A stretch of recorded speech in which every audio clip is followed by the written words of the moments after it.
का ये सौभाग्य है कि हमारे भारतवर्ष में भारतीय जनता जैसी पार्टी विगत 2 बार से चुनाव जीत रही है और अब तीसरी बार हमारे प्रधानमंत्री श्री नरेंद्र मोदी जी अब की बार 400 से ज़्यादा सीटों से विजय प्राप्त करेंगे। एकदम स्पष्ट है कि उनको पार्टी से कोई मतलब नहीं, उनको किसी व्यक्ति विशेष, किसी जाति विशेष से कोई मतलब नहीं। सीधे और सीधे भारत देश के पुनरुत्थान करने के लिए एक युग पुरुष ने अवतार लिया है जिसका नाम है श्री नरेंद्र मोदी जी। मैं उनको आज एक युग पुरुष के रूप में देख रहा हूँ, एक अवतार के रूप में देख रहा हूँ। और उन्होंने जो काम अपने प्रधानमंत्री कार्यकाल में कर दिखाए, भारत देश में विगत पिछली जितनी भी सरकारें आई किसी ने कुछ किया नहीं, सिर्फ भारत को तुष्टीकरण की राजनीति से भर करके रखा। देश में अलगाववाद पैदा करना, आतंकवाद पैदा करना, देश को विभाजित करना, देश को बर्बाद करना, देश को लूटना, यही सब पिछली सरकारों का मुद्दा रहा है, जिस पर मोदी जी ने आकर के जो ऐसा काम कर दिखलाया, धारा 370 हटाने का जो उनका एक वचन था वो पूरा किया उन्होंने। कितना असाधारण काम ये किया है उन्होंने, जिसको कि कांग्रेस सरकार का मानना था कि ये तो हट ही नहीं सकता साहब, ये तो अब ठोस कानून है, भारत देश का कानून है। और हर चीज़ में कांग्रेस ने भारत देश की उन्नति को दबा करके रखा। आज हमारा देश जो उन्नति पा रहा है ना, वो सिर्फ समझिए नरेंद्र मोदी जी की सरकार की देन है। इतना सफल नेतृत्व जो उन्होंने किया है वो दूसरे किसी सरकार के अंदर दम नहीं था।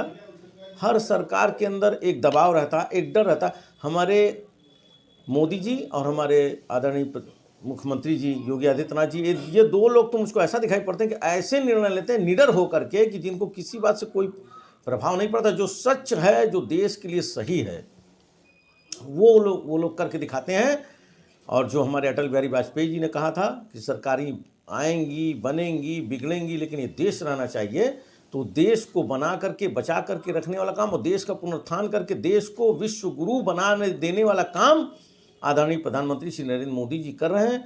हम सब लोग ये मानते हैं कि मैं नरेंद्र मोदी जी का परिवार हूँ। इससे देश पे क्या असर पड़ेगा जो सीए कानून लागू कर दिया गया है? इससे देश में जो सही लोग होंगे, जो जेन्युइन लोग होंगे, अप्रवासी हैं जो, वो यदि सही रूप से हैं तो उनको भी हमारे भारत देश में नागरिकता मिलेगी। और जो गलत तरीके से रह रहे हैं, जो देश में आकर के देश का नमक खा के, देश का अनाज खा करके देश के साथ ही गद्दारी का काम करते हैं, उनको देश जो है अपने स्तर से एक तरीके से कहिए निष्कासित कर देगा। जो भी कानून के अनुसार, नियमानुसार होगा वही देश में रह पाएगा। विपक्ष कह रहा है कि ये चुनावी एजेंडे के रूप में विपक्ष को तो हर चीज़ चुनावी एजेंडा लगता है। मोदी जी ने दक्षिणी ध्रुव पे, चंद्रमा के दक्षिणी ध्रुव पे जब सफल लैंडिंग कराई है अपने, तो उस चीज़ को भी वो लोग उसी तरीके से देख रहे थे। ये चंद्रमा पे जो सफल लैंडिंग करा दिया, वो भी विपक्ष को लग रहा था चुनाव का मुद्दा।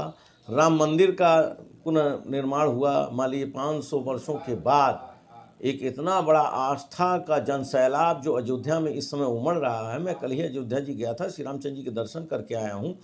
तो सोचिए वहाँ के कण कण में श्री राम बस गए हैं। क्या ये चुनावी मुद्दा है? वहाँ जहाँ अयोध्या में एक तरफ से देखिए कि भाजपा सरकार के पहले वहाँ क्या था, अयोध्या में गरीबी, बदहाली, अजीब तरीके का सन्नाटा जो पसरा रहता था।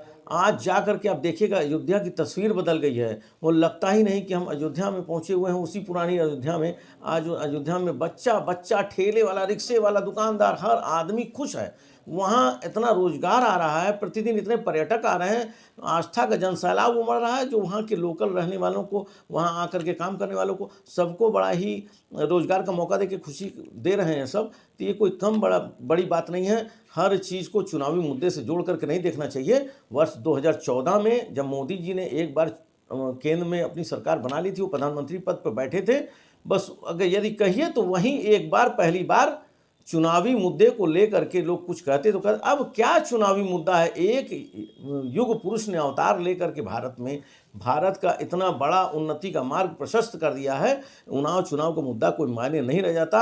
हमारे मोदी जी को खुद ही भारत की जनता, और भारत की जनता क्या बात करें, पूरे विश्व भर के शीर्ष नेतृत्व इतना पसंद करते हैं, इतनी उनके अंदर आस्था रखते हैं, इतना उनके अंदर विश्वास रखते हैं, तो भारत की जनता तो पुनः उनको एक बार से वैसे भी जिता देगी। उसके लिए मोदी जी को कोई मुद्दा प्रेजेंट करने की ज़रूरत है नहीं। ये तो जब जब सही समय आता है वो सही निर्णय लेकर के अपने फैसलों को सामने पब्लिक के कर देते हैं कि देखो भाई, हम तो तुम्हारे हित के लिए काम कर रहे हैं।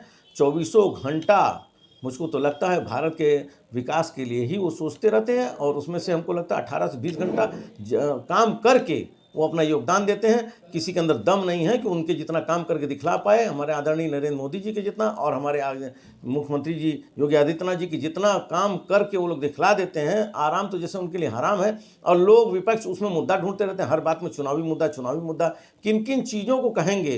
क्या सोना जागना उठना बैठना मोदी जी का हर समय चुनावी मुद्दा ही रहता है? वो सोते उठते जागते बैठते सब समय ही तो देश के भले के लिए काम करते रहते हैं। कब वो आराम करते हैं? पल भर का समय आराम का नहीं लेते।